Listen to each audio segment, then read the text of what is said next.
Okay, so we started off with our rough board, and we used the miter saw to cut to rough length, right? We made this a 1/2 inch longer than we need it for our final size. Now our next step is to cut this to the rough width that we need, so we don't have to process this entire board, okay? For that, we're going to use the bandsaw. Why are we going to use a bandsaw to do this instead of the table saw? What's that? It won't kick back, right? This machine is a very forgiving machine because we have our board on the table. It's always going to be flat on the table, and our blade travels in a downward motion, and it pushes our board right into the table. We never have an opportunity for a kickback on this machine, okay?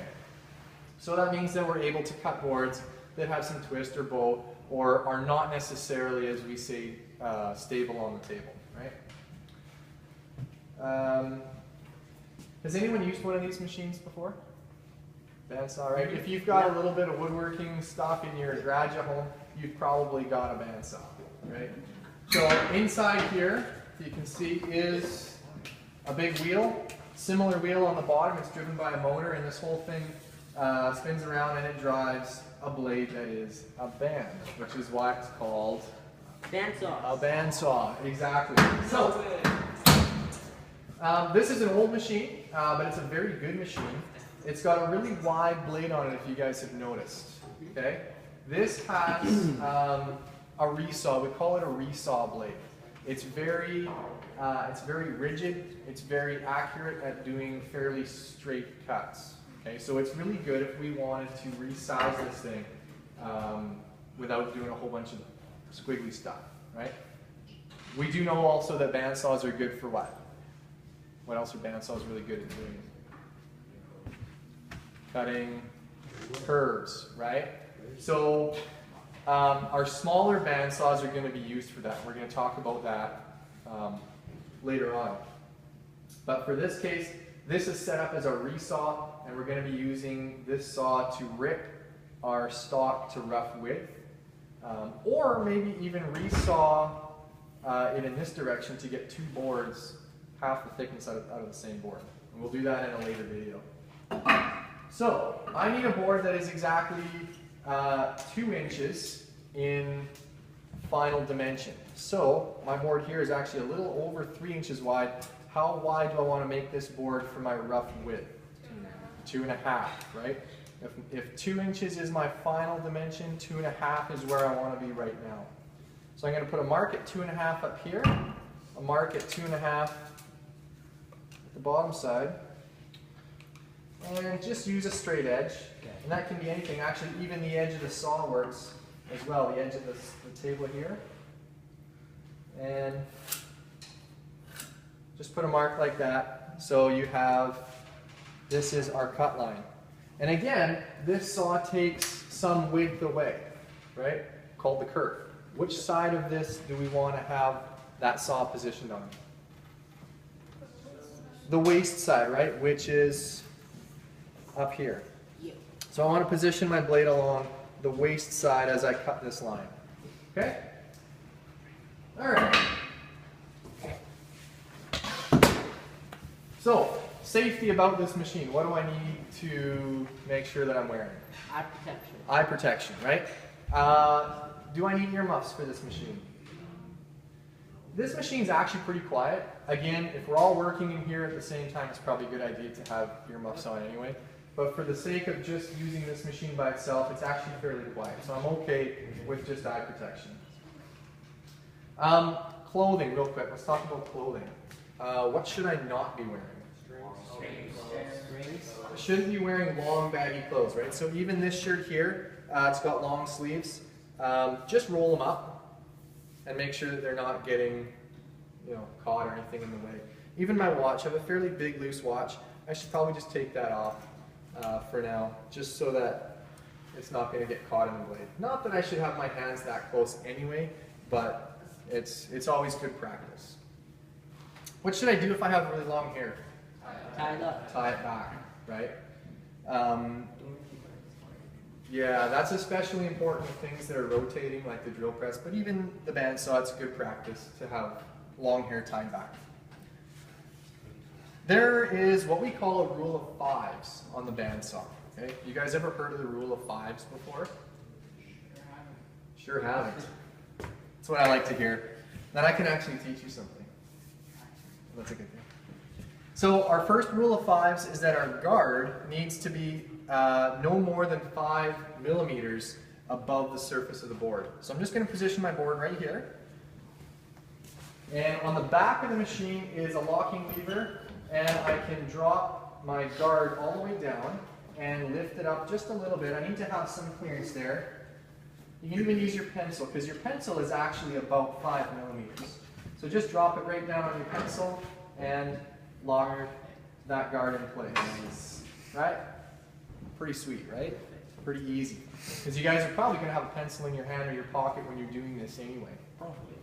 Okay, so our guard is 5 millimeters above the wood. Our next rule of fives states that we shouldn't have our fingers any closer to the blade than 5 centimeters.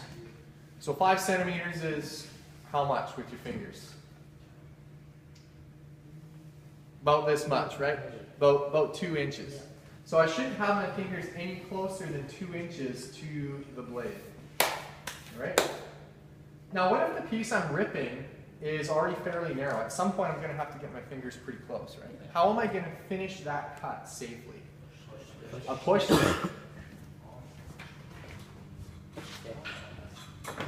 You guys are good. So I can use a push stick, and this is going to help me. I can hook this little heel right behind here, and that's going to help me finish the cut without getting my fingers too close, right? And the last part of the rule of fives is that if we follow the first 2 rules, we go home with 5 fingers at the end of the day.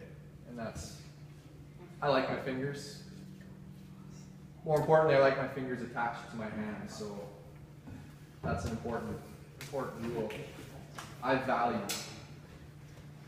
Okay, one more thing about this machine is that we don't ever want to be standing to the right side of the saw when this thing is either being fired up or in operation, okay? The reason for that, you guys, is that this is where we have open blade, and if the blade were to break or anything were to happen, it's going to come out and pile up on this side of the machine. Okay? It doesn't happen very often. In fact, I've never seen it happen in my career, but again, good practice. Okay? So we're not going to stand to the right of the machine, so that's right in this area right here. How much room should I have around me when I'm using this machine? About an arm's length, right? So I want an arm's length around me. Feel free to watch each other, right? And that's totally fine. Just give the operator a little bit of space. Okay, that's all I ask. Okay. What else do we need to talk about this machine? We talked about our rule of fives. Wearing safety glasses. Yeah, okay, we talked about the foot brake. There is a foot brake on this machine here. It is intended to slow the blade down after you're finished using it. I would prefer you guys save this foot brake for emergency operations. It's because they're not really designed for repeated use to always be stopping this machine like 32 times a day, right? Let's save the wear on this foot brake for emergency operations. When you guys are done using this machine, just wait here for the 22 seconds of your life and wait for the machine to stop. Okay? Yeah, exactly. I've counted it. If I'm cutting a bunch of pieces here, okay, and I've got a whole bunch of waste that's falling off the wood, is there any way that I can clear those scraps off the table without stopping the machine? I can use a push stick, right? Or even the end of my project. Because let's be honest, if I'm doing a whole bunch of work cutting here and I've got a lot of scraps on the table, I don't want to have to wait all the time to stop the machine, clear the scraps, and fire back up again if I'm going to be making more scraps. Just clear it with the end of your project or use a push stick. All right? Can I ever back out of a cut on this machine? Yes. I can. Which situations allow me to back out of a cut? If it's a nice straight cut, and ideally if it's a relatively short straight cut, right? Once I start cutting curves on this machine, I don't ever want to back out, because I can pull the blade back off the wheels, and that's going to cause problems. Right? Relief cuts. Relief cuts. Thank you, Brianna. If I'm cutting a bunch of curves on this machine, it's very important that I cut relief cuts. So let's say here, for example, that I needed to cut this as a curve. Okay? In order for me to do this, I'm going to move in with several straight cuts to allow these little blocks to then fall out and release the pressure on the blade as I come around this curve. Right? It allows me to more safely cut curves on a bandsaw. We're not going to use this saw for doing that because it's got such a wide blade. Okay? But you would do this to, if we were cutting curves on a smaller saw. Okay? Really quick technique-wise, before I cut this thing, just before I come out of this cut, I'm actually going to want to ease off on the pressure quite a bit, just so that the blade is not going to sort of jump as I finish the cut. I don't want to just push and force this thing and plow through it all the way, because the blade's going to kind of jump and do some funny stuff at the end here if all of a sudden that pressure on the blade gets released, right? So right as I come up to the end, just really ease off on the pressure and just allow that blade to come through real nice and easy. Okay? You guys ready for the cut? Yeah. All right, so safety glasses on, sleeves rolled up, got my push stick ready. Here we go. Allow the blade to come up to speed before I put the wood through.